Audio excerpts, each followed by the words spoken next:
যত দূর দেখতে পাচ্ছি কালো মাথা আর কালো মাথা। আমরা রয়েছি মিছিলের একদম পিছনে, সকলের মুখে একটাই কথা, উই ওয়ান্ট জাস্টিস। আমরা কথা বলবো মানুষের সঙ্গে। আমরা দেখেছি পশ্চিমবঙ্গ জুড়ে বিভিন্ন জায়গায় একই কথা, উই ওয়ান্ট জাস্টিস। আমরা বিভিন্ন দফায় দফায় শুনেছি, সবাই বলছে দফা এক, দাবি এক, তারপরে লাইনটা অ্যাড করুন আপনারা। আমরা পেয়ে গেছি কিছু প্রতিনিধির সঙ্গে, তাদের সঙ্গে কথা বলবো এখানে। দাদা, আপনিও রাস্তায় হাঁটছেন, আজকের দিনটাকে কিভাবে ব্যাখ্যা করবেন? গোটা বাংলা জেগে উঠেছে। দেখুন, এটা হলো মানুষের প্রতিবাদ। এটা নিরাপদ নই, তাই মানুষ রাস্তায় নেমেছে। মানুষের একটাই লক্ষ্য, যারা ঘটনা ঘটেছে তাদেরকে সাজা দিতে হবে, এবং শুধু সাজা না, তাদেরকে ঘটনা ব্যবস্থা দিতে হবে। মানুষের বুঝতে পারে তাদের আগামীতে এই ঘটনাকে টাকা সাহস পায়। আমরা বলছি শুধু এখানে শেষ নয়, সরকার যদি ব্যবস্থা নিতে না পারে, যদি কোনো দুঃশাস্তি না করতে পারে, আমরা আরও তীব্র আন্দোলন আমরা নামব। আমরা পেয়ে গেছি আরেকজন দাদাকে। দাদা, আজকে দেখতে পাচ্ছি কল্যাণীর বুকে গর্জে উঠেছে উই ওয়ান্ট জাস্টিস। কি বলবেন এই ব্যাপারটা? ব্যাপারটা কি, তো শুধু কল্যাণী, মাধবচর বা নদিয়া জেলার বিষয় না, সারা রাজ্যের বিষয় এবং গোটা ভারতবর্ষের বিষয়। ভারতবাসী হিসেবে, কল্যাণীবাসী হিসেবে, পশ্চিমবঙ্গবাসী হিসেবে তো অবশ্যই মানুষের আজকে লজ্জা, একটা প্রতিবাদের জায়গা। মানুষ প্রতিবাদ করছে পরিষ্কার। মানুষ যেমন লজ্জা পাচ্ছে, তেমনি মানুষ প্রতিবাদেও না। সুতরাং প্রতিবাদকে শাসক তার যে কিসের ভয়, শাসক তার কে হয়, মানুষ স্লোগান দিচ্ছে যে শাসক তোমার কিসের ভয়, ধর্ষক তোমার কে হয়।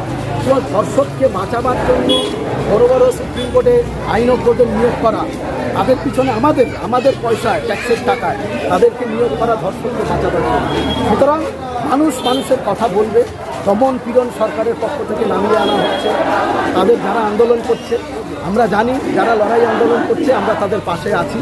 তাদের বিরুদ্ধে যেভাবে সরকারি দমন পীড়ন আমরা দেখতে পাচ্ছি, সুতরাং এই দমন পীড়ন, ওই চিঠি চাপাটি, নোটিশ ফটিশ, এই সমস্ত দিয়ে কোনো কিছু দিয়েই বাংলার মানুষকে আজকে আর আটকে রাখা যাবে না, দমন করা যাবে না।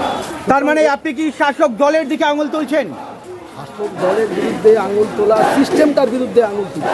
যে এই এক ধরনের একটা সিস্টেম তৈরি করেছেন গোটা রাজ্য, সে তো শিক্ষাক্ষেত্রে তো শিক্ষাটার 12টা বাজিয়েছেন, এবং স্বাস্থ্যক্ষেত্রেও এই ধরনের ভাবনার অতীত কল্পনা করা যায় না। স্বাস্থ্যক্ষেত্রেও বিভিন্ন সিন্ডিকেট রাজ, স্বাস্থ্যক্ষেত্রে তোলাবাজি, স্বাস্থ্যক্ষেত্রে এই ধরনের দুর্নীতি, যেগুলি আমরা কোনোদিন শুনিনি, যেগুলি আমরা চাক্ষুষ এখন আমরা দেখতে পাচ্ছি। সুতরাং এর বিরুদ্ধে বাংলার মানুষ হিসেবে তো আপনারা দেখুন, রাস্তার ধারে দাঁড়িয়ে রয়েছে মানুষরা শুধু এই মিছিল দেখার জন্যে। এই প্রতিবাদের সুর গর্জে উঠেছে। অনেকে হয়তো বাইরে বেরোতে পারিনি, আর নির্দিষ্ট কোনো কারণের জন্য কিন্তু আমরা দেখতে পাচ্ছি মানুষ দাঁড়িয়ে রয়েছে রাস্তার পাশে। তারাও একই জিনিস চাইছে। আছি একদম পিছনের সারিতে, আর এখান থেকে দেখতে পাচ্ছি গর্জে উঠেছে মাঝের চর, গোটা মাঝের চর।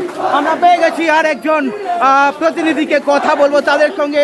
অবশ্যই অনেক ইয়াং গ্রুপ রয়েছে, তাদের সঙ্গে কথা বলবো। অনেক মহিলারা রাস্তায় নেমেছে, তাদের সঙ্গে কথা বলবো।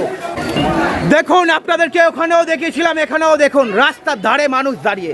মানুষ দেখছে আজকের যে মানুষ রাস্তায় নেমেছে, তারা একটাই স্লোগান দিচ্ছে, উই ওয়ান্ট জাস্টিস। এবং এনারাও কোথাও না কোথাও সাক্ষী, সবাইয়ের ঘরে মা বোনেরা রয়েছে। আজকের সত্যিই কি সুরক্ষিত? প্রশ্নচিহ্ন। আমাদের রাজ্যের মুখ্যমন্ত্রী একজন মহিলা, আর মহিলা মুখ্যমন্ত্রী যখন রয়েছে নিশ্চয়ই উনি বিচার করবেন, কিন্তু সত্যিই কি সঠিক বিচার করতে পারছে? দেখুন, ওখানেও আপনাদেরকে দেখিয়েছিলাম, এখানেও এক ঝাঁক মানুষ দাঁড়িয়ে রয়েছে, তারা দেখছে হচ্ছেটা কি, এবং তারাও বুঝতে পারছে আগামী দিনে তাদের ঘরে যে মেয়েরা রয়েছে তারা কি সুরক্ষিত। আজকের গোটা বাংলা গর্জে উঠেছে। আপনিও কি শাসক দলের বিরুদ্ধে মুখ খুলবেন? এটা শাসক বিরোধীর বিষয় নয়। বিষয় হচ্ছে যে আমরা যেমন লক্ষ্য করছি যে আমাদের সমাজে, আমাদের আকাশে অর্ধেকটা অংশ হচ্ছে মহিলারা, কিন্তু ঘটনা আমরা দেখছি ক্রমশই এই মহিলাদের ওপরে আক্রমণের মাত্রা বাড়ছে। এবং আমাদের কাছে দুর্ভাগ্যের এটাই যে যারা ধর্ষক, যাদের বিপক্ষে শাসক দল থাকার কথা, এবং তাদেরকে বাঁচানোর জন্য শাসকের একটা ভূমিকা সক্রিয় এবং প্রকট হয়ে উঠেছে।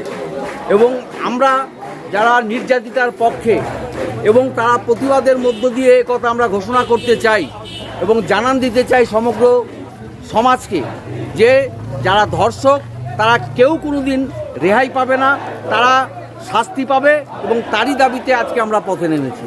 কিন্তু মুখ্যমন্ত্রী উনিও তো রাস্তায় নেমেছেন, তাহলে আপনাদের এই রাস্তায় নামা এবং শাসক দলের রাস্তায় নামার মধ্যে তফাৎ কোথায় দেখছেন? মুখ্যমন্ত্রী যদি রাস্তায় নেমেই থাকেন তাহলে সেটা হচ্ছে মানুষ দেখানো, লোক দেখানো, এবং এর মধ্য দিয়ে একটা জিনিস প্রমাণ হচ্ছে যে তার রাজ্যে তার সরকার, তার প্রশাসন ফেলিওর, এবং এই দায় নিয়ে আগে তাকে পদত্যাগ করা উচিত, তারপর রাস্তায় নামা উচিত, তাহলেই সেটা যুক্তিযুক্ত হবে। ক্ষমতায় থাকবে, রাস্তায় নামবে, এটা একেবারে অনুচিত। মানুষ শাসন ছাড়া কিছু না। আচ্ছা, মানুষ বলছে মুখ্যমন্ত্রীর পদত্যাগ চাই এবং বিচারও চাইছে, আপনিও কি তাই বলবেন, মুখ্যমন্ত্রীর পদত্যাগ? অবশ্যই। যে ঘটনা ঘটেছে এর মধ্য দিয়ে একটা জিনিস পরিষ্কার, রাজ্যের সরকার, রাজ্যের শাসক দল, তারা যারা দোষী তাদেরকে আড়াল করার চেষ্টা করছে। মানুষের যে দাবি, মানুষের যে আন্দোলন, সেটার প্রতি আমাদের সমর্থন আছে।